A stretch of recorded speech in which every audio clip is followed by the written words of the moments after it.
Y a propósito de esta noticia, el tema de la ciberseguridad es muy importante, fundamental, y es que debemos preguntarnos qué podemos hacer, cómo debemos actuar ante escenarios como el que acabamos de ver. Nos acompañan en este estudio Germán Trejo, él es especialista en ciberseguridad internacional, y también está con nosotros el maestro Agustín Berea, parte del Colegio de México y es también experto, especialista en temas de terrorismo. Así es que bienvenidos, gracias por acompañarnos. Muchas gracias. Este incidente tiene una particularidad que además es tristísima. Algunos familiares de las víctimas se enteraron del crimen en una transmisión que hizo este hombre, este delincuente, a través de una red social. ¿Qué vemos a partir de esto? ¿Qué reflexión nos despierta un hecho como estos? Bueno, una de las cosas que estamos viendo, no solo ahora con este ataque pues, de corte xenofóbico, sino también desde tiempos del Estado Islámico, uno de los grandes cambios que estamos viendo ahora es que hay redes de terroristas y de gente que se dedica a reclutar y a enamorar a jovencitos por la violencia.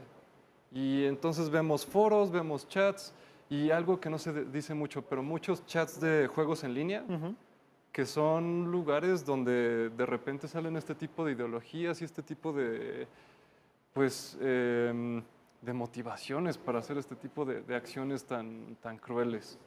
Y lo vemos no solo en, Nueva Zelanda no estaba en nuestro radar, porque sabemos que esto pasa en algunos lugares en Estados Unidos, en Gran Bretaña, en Alemania, pero al parecer es una red internacional. Ahora, estos espacios virtuales, las redes sociales, el propio Internet, ¿son espacios que les brindan algún tipo de impunidad a quienes lo utilizan para fomentar, para construir y para enaltecer el crimen? Yo creo que aquí tenemos un problema o un dilema muy Ajá. importante. ¿Cuál es ese dilema?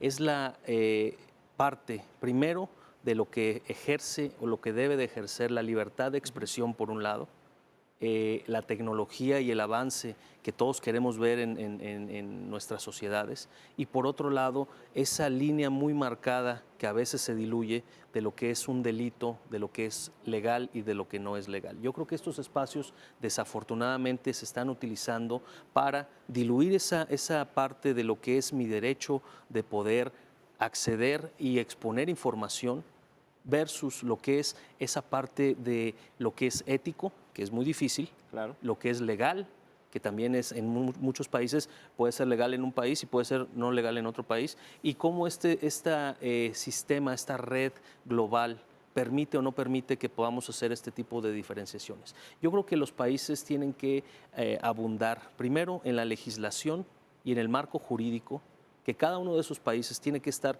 fundamentando. Segundo, tenemos que desafortunadamente depender menos de las organizaciones pequeñas y más de aquellas organizaciones que tienen un contexto global para poder comparar y contrastar las realidades que se tienen en distintos países y poder de una forma llegar a un consenso en cuanto a aquellos criterios de qué es lo que sí es posible, de qué es lo que sí podemos permitir que esté difundido en las redes sociales y qué es lo que no podemos y no debemos de permitir. Pero ahora, Agustín, parecía que la tecnología iba más rápido que cualquier otra cosa, eso ya lo habíamos descubierto, pero las redes sociales y el espacio virtual, todo lo que tiene que ver con Internet, que desde luego es parte de la tecnología, pero quizás podríamos entenderlo, separarlo como un ente especial, aún avanza más rápido. Entonces va más allá inclusive de sus propios directivos, de las policías y de las leyes mismas. ¿Cómo entender la capacidad de reacción que debemos desarrollar para estar al frente de una eventualidad o de los comportamientos que se están teniendo en estos espacios? Desde el punto de vista de los desarrolladores y de las compañías, normalmente lo que se busca es tener plataformas que sean fáciles de usar, que tengan muchas herramientas que se puedan explotar a futuro. Entonces, digamos que los creadores de las redes sociales dan una serie de herramientas y las personas pues hacen con ellas lo que gusten. Y en ese sentido, a veces la creación o lo que se hace con la creación de las mismas compañías excede sus capacidades. Termina siendo una cosa distinta, ¿no? Inclusive de lo que se planteó originalmente. Los usuarios le dan el sentido o el objetivo y ahí pues poco puede hacer quien lo promueve o quien lo crea. Sí, y el problema es que tú cuando creas un sistema, especialmente una red social, lo que quieres dar es la mayor cantidad de herramientas a los usuarios.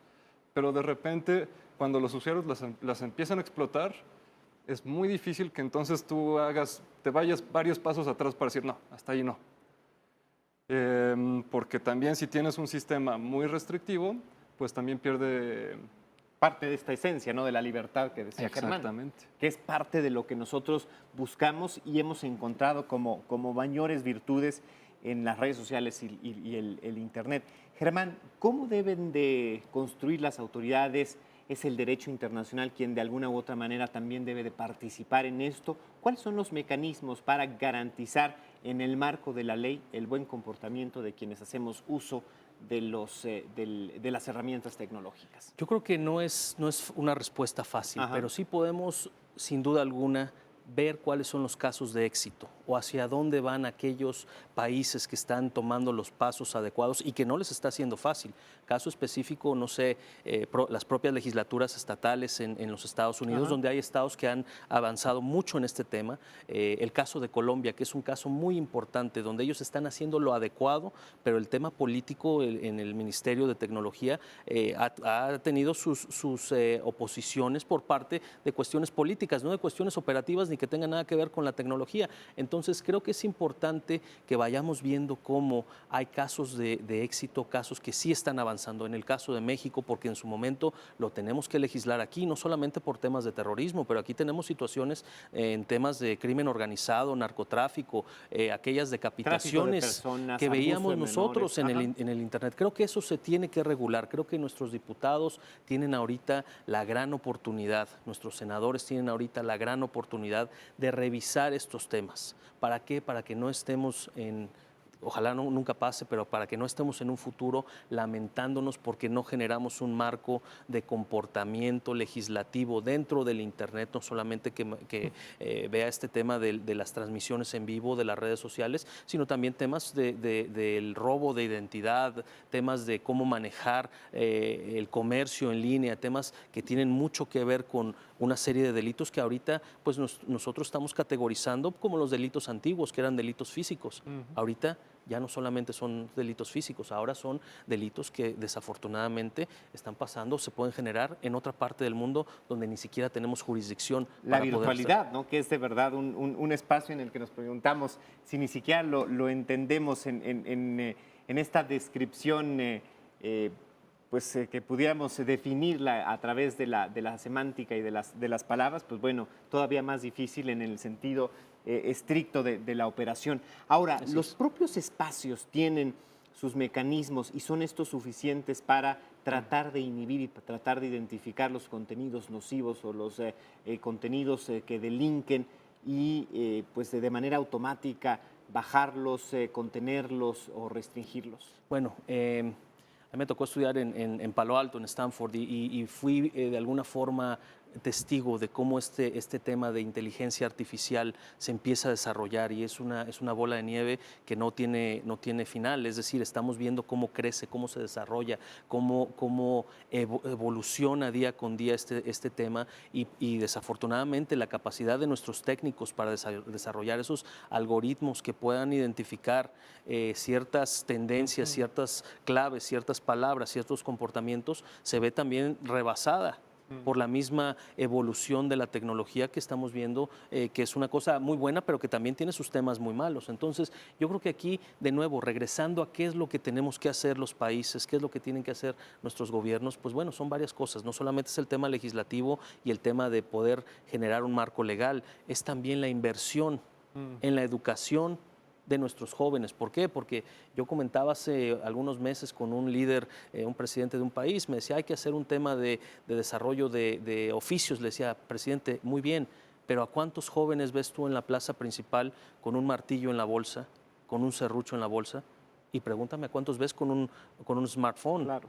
todos. Entonces, ahorita nuestras herramientas ya han cambiado, ya no son herramientas físicas, son herramientas tecnológicas y nuestros gobiernos tienen que estar preparados para atender ese tipo de cosas. Veamos los casos de Costa Rica, veamos el caso de Colombia, casos de éxitos que están generando al menos una mentalidad a futuro, y esa mentalidad la están convirtiendo en políticas públicas que en su momento permeen a la sociedad. Creo que la educación es importante. Costa Rica y Colombia podrían ser naciones similares a nosotros, ¿no? México, así es que si hay países, si hay naciones que no son los grandes gigantes, tanto de la tecnología como de los recursos financieros, quizás nosotros también debamos de pensar que debemos trabajar y poner manos a la obra para no replicar conductas similares, ¿no?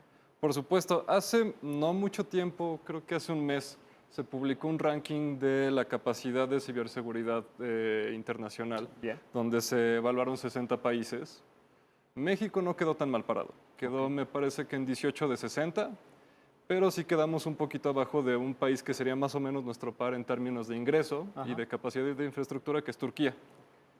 Sin embargo, una de las cosas que se notaron es que México tuvo 4 puntos de 7 en términos de legislación. O sea, que hay avances importantes, Pero ahí hay un reto. pero estamos a la mitad. Okay. Y el siguiente reto es, en efecto, la inversión sobre todo de recursos humanos de alta especialidad que puedan dedicarse a combatir no solo combatir el crimen, sino también la guerra cibernética. En el Programa Nacional de Ciberseguridad, que se publicó en 2017, apenas se publicó en 2017. Antes de eso, en 2016, 2015, cuando se hicieron solicitudes de información pública a la Sedena, no habían todavía datos de cuáles son las principales preocupaciones del país en términos de defensa cibernética. Y el Internet tiene 30 años, así es que tampoco es algo tan reciente, ¿no? Así es que ahí está sobre la mesa la conversación. De verdad les agradecemos a los dos infinitamente que nos hayan acompañado y queda pendiente porque es algo de lo que debemos seguir hablando en próximas fechas, así es que espero estén cercanos a nosotros para hacerlo. Muchas gracias. Germán, Agustín, muchísimas gracias. A ti.